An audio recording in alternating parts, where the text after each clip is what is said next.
Hello বন্ধুরা, আমি নন্দিতা চলে আসলাম তোমাদের মাঝে আরেকটা ব্লগ ভিডিও শেয়ার করার জন্য। তো এই ভর দুপুরবেলা তোমরা ভাবতে পারছো যে আমরা কোথায় যাচ্ছি অটোতে উঠে। দেখতে পাচ্ছ বাইরে কি পরিমাণ রোদ, মানে কি ভ্যাপসা গরম, হাসি তো গরমে অস্থির হয়ে গেছে, আমি তার সাথেও। তো আমি আর হাসি এখন হাসির ছোটো মার বাপের বাড়িতে যাচ্ছি একটা অনুষ্ঠানের যোগদান করার জন্য। এই যে কল্যাণী হাইওয়ে দেখতে দেখতে আমরা পার করে গেলাম তোমার অটোতে উঠে। আমাদের এখনের গন্তব্য হলো মধ্যমগ্রাম স্টেশন। ওখানে উঠে বনগা লোকাল ধরবো ওদের বাপের বাড়ি যাওয়ার জন্য। তো মানে বনগা লোকালে কী পরিমাণ ভিড় দেখতে পাচ্ছ। তার আগে বলে রাখছি, হাসির কিন্তু মধ্যমগ্রাম স্টেশনে খিদে পেয়েছিল, তারপর ওকে মিয়মের থেকে এই পেস্ট্রিটা কিনে দিয়েছিলাম। তারপর হাবড়া স্টেশনে নেমে আমি বললাম আমার কিন্তু পা প্রচণ্ড পরিমাণ ব্যথা, আর দেখতে পাচ্ছ ট্রেনটা চলে যাচ্ছে, আর ট্রেনে কী পরিমাণ ভিড় ছিল।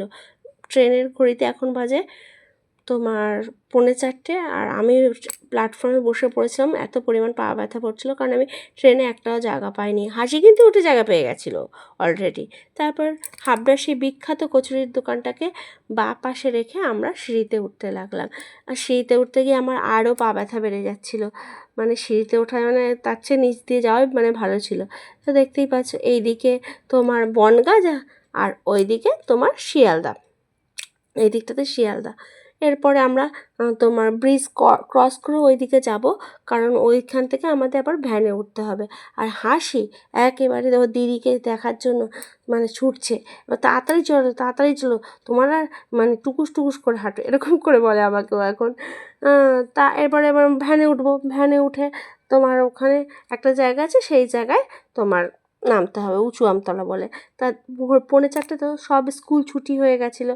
তো হাবড়া, এটা কোন গার্লস স্কুলের পোশাক ছিল আমি জানি না, দুটো মেয়ে আমাদের পেছনে বসে গল্প করছিল। আর অলরেডি তোমরা জানোই তো উচ্চ মাধ্যমিক পরীক্ষা শুরু হয়ে গেছে। তারপরে কি, তারপরে আমরা যেতে যেতে দেখলাম এক জায়গায় তোমার পুজোর প্যান্ডেল দেখে নিলাম ফ্রিতে।